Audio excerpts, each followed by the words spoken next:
Hey guys, welcome to Dwarvenkegger. It's Rob. Emily on camera action. So tonight, I think we're going to have to make a little bit of beef stew. It's getting to that point where it's nice and cold and we need something to warm us up, you know. I've done chili for you guys. I've done vegetable beef soup, and now we're going to go into beef stew. So like, subscribe, hit that little bell at the bottom.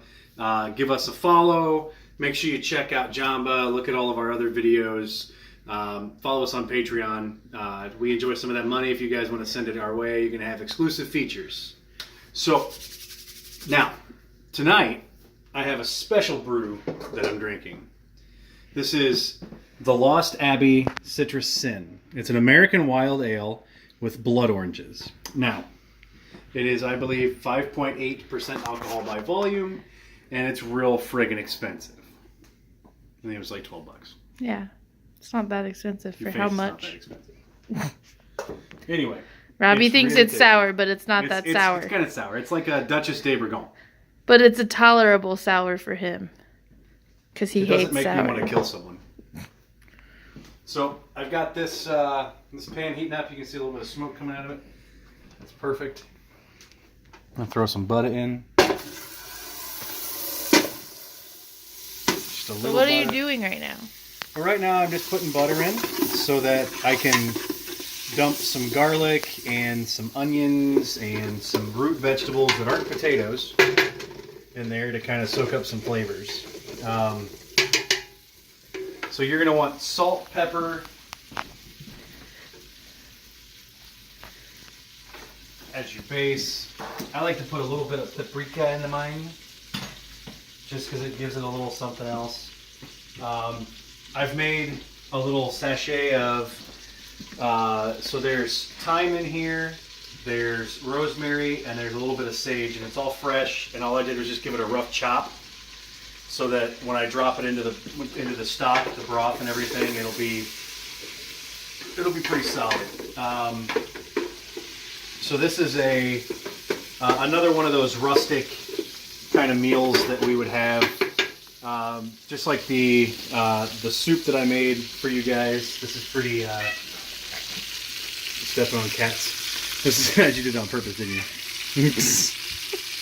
Well, we had a cat named Whiskey. And one more good little scoop. Oh, the garlic, goodness. Excuse me.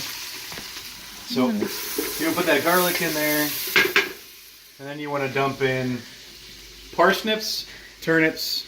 What? You shaking your head at the cat? You're gonna put in parsnips, turnips, and onion, white onion. You're gonna move that around for a little bit, let it get coated as soon as somebody gets out in the way.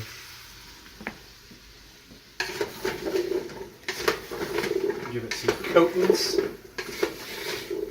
Now, the beef that I'm using is actually a smoked bottom round. Delicious. So I'm not going to necessarily throw it in and seal it off because it's been smoked, so it's already essentially been somewhat cured. But what I am going to do is I am going to throw some salt and pepper Salt Bay. just for a little bit of seasoning. Just a little pepper. Just a little. Just a little pepper. Well, you want a peppery soup. That's kind of how a beef stew should be. Your stew should be peppery. It just tastes so much better that way.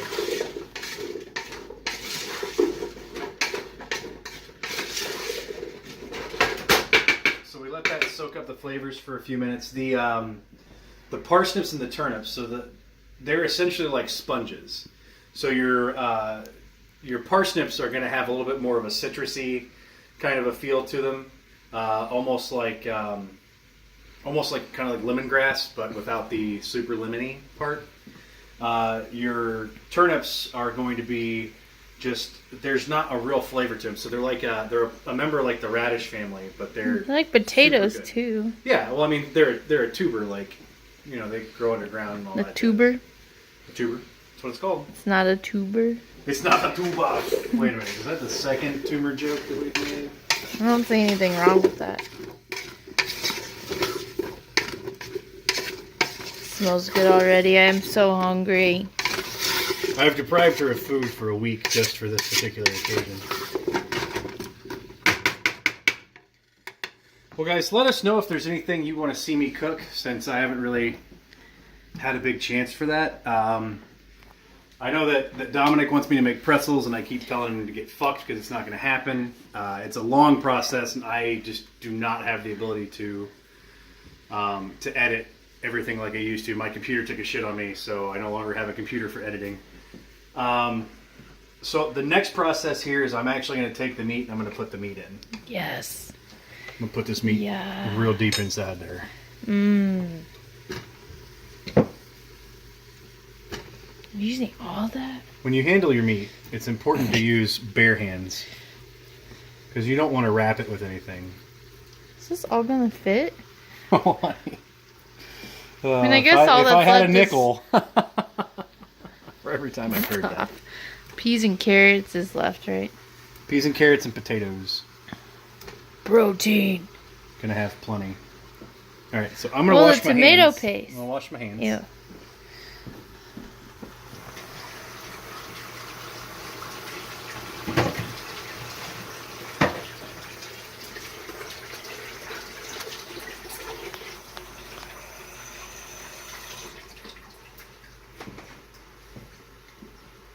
Give this a little stir in a second. When do you add the tomato paste? The tomato paste? Yeah. I add the tomato and the paste. potatoes. Well, the potatoes are going to be the absolute last thing you add. But why? Because... Tell the viewers. So potatoes have less of a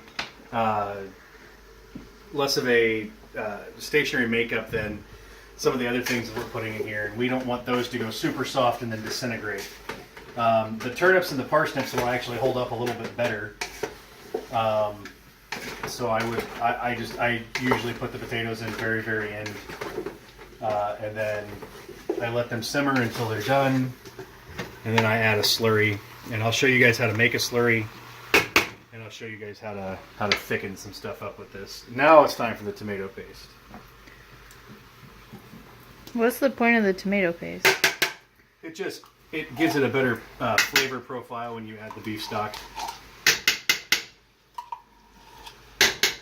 More complexity. You're complex. Sometimes. Not always.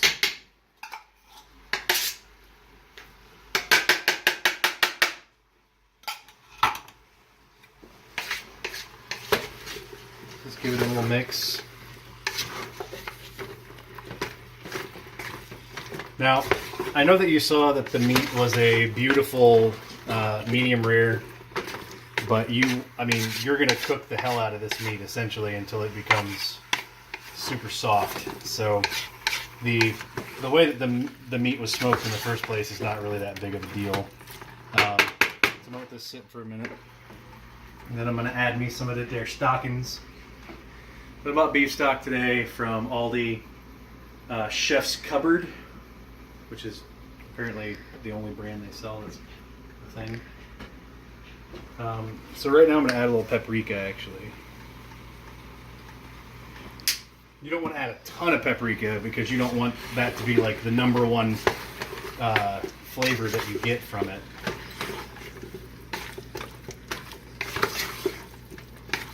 And that's well coated, so what we're going to do is we're going to go ahead and we're going to start adding the beef stock.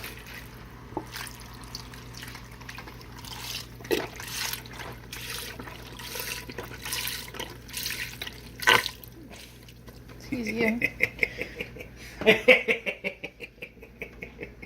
It made fart sounds. So yeah, I like to cook more medievally, if you will.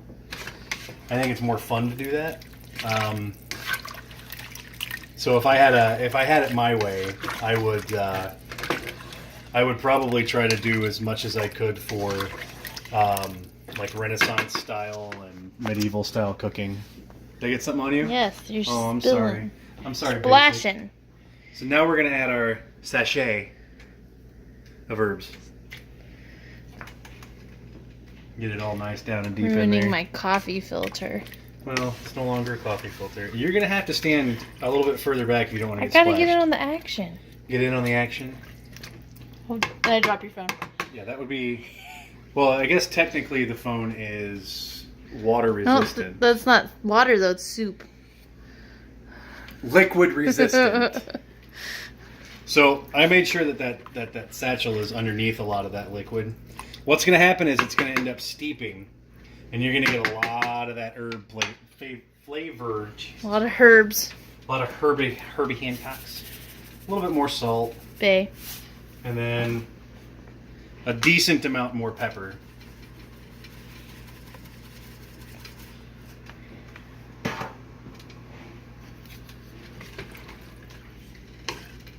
So what's going to happen is we are going to let this bad boy simmer for quite a while until everything starts to get soft, specifically the beef. The beef is the part you want to worry the most about because you don't want to have something that's going to be like super just gross and not tough. I mean, you want to bite into it and you want it to fall apart. You want to be able to cut it with a spoon, essentially.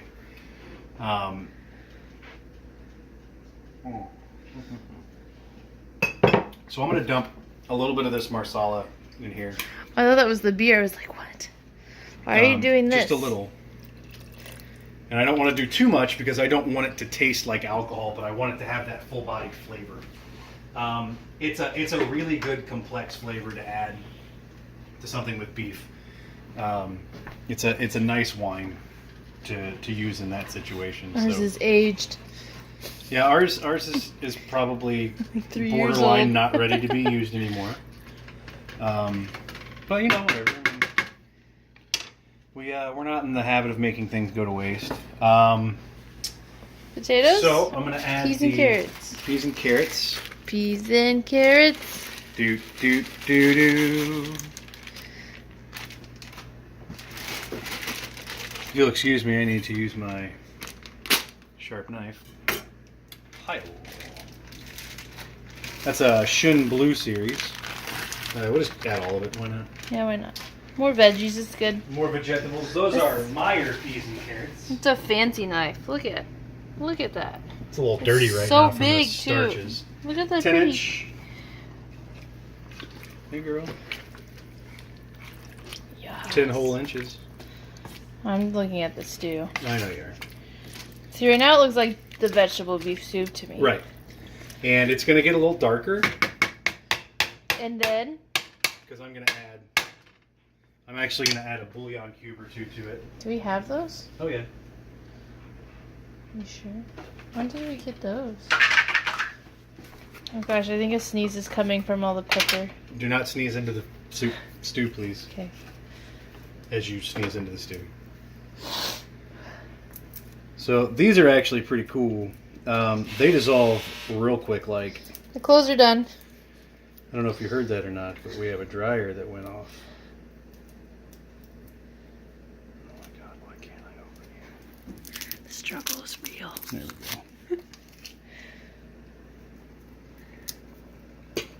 go. This is the greatest camera work of our time. I want people to be able to feel like they can smell it. It smells so good already, and I still have to wait like an hour to eat it. Yeah, because it needs to simmer for about an hour. I'm dying. For the beef and everything else. But Robbie's hold on. killing me. It gets better because you guys aren't going to see us add the potatoes, which I apologize for. Do I apologize for it? No. Yeah. We'll post a finished product on Instagram. Yeah, if you want to follow us on Instagram, you'll see I'll plate it up, and I'll have a piece of bread. crusty bread with it with butter on it. So I might even do like an herb butter. I'm not sure. But with this, it's a lot of boiling, simmering, boiling, simmering, over and over and over and over again. So you're gonna explain the roux? It's not a roux. It's a slurry. A slurry. They're all just words. One is butter and flour. The other one is water and cornstarch. So. And what's the point of the slurry? So this actually thickens. So it's not a soup anymore. It becomes it makes a stew. it thicker and becomes more of a stew. So if you guys are into stew, this is the way to do it. So I'm gonna go ahead and make the slurry, and I'll show you. Let me. This is not enough soup. I don't think this is enough for us. Well, the good news is it's actually going to be used for. And we probably will be able to freeze some too. There's so much. Well, it looks like there's a lot, but I'm going to eat 2 bowls of it tonight. So you want to do a healthy amount of cornstarch. I'd say that's probably 3 or 4 tablespoons. And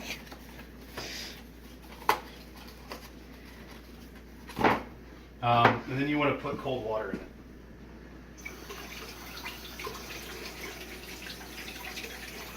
The reason you use cold water instead of warm water is it actually holds its structure as opposed to just melting down completely.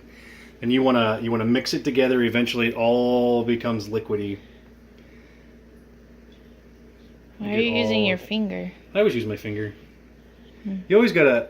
It's important that you get into your food. You don't like if you're baking. You know, I reckon if you're doing biscuits, I always do my biscuits by hand. I never do them in a machine or anything like that. If you're baking cookies, you always eat some raw cookie dough. Always. With your hand. Yeah, or else you're a terrible. You only might get sick, but it's fine. So that's kind of the consistency you're looking for. It looks very like milk. watery. Looks like milk. That's all you need. Because what you're going to do is, or what's going to happen is, it's going to go and it's going to become, I'm dripping. Shut it. So what's going to happen is it's going to thicken it up. It's going to create a reaction that thickens it up and makes it delicious. Now, I do want to say that I would, if I were you, add it in gradually, because if you don't add it in gradually, there's a really good chance that if you add too much, it's going to become almost like slimy.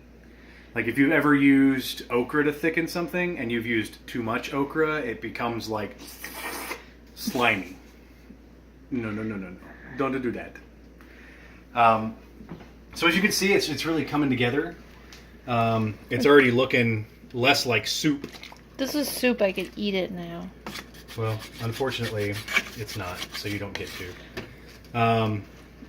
But yeah, so just remember that it's going to simmer for about 40 minutes, and then you're going to drain your potatoes, and you're going to add them, and you're going to let those go until they're just soft, and then once they're soft, you're going to use your slurry, and you're going to start adding your slurry in while you're stirring. And then once it has that beautiful, thicker consistency, I wouldn't say Denti Moore beef stew thickness, because it's gross, but almost to that consistency. So if you guys like curries, I would say like a curry consistency. So it's thick, but it's not overly. So a thick soup, basically. Sure.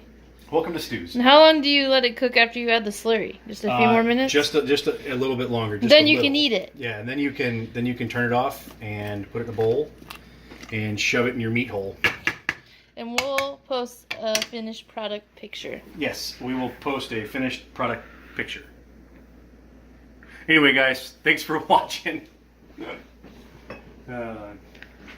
Cheers.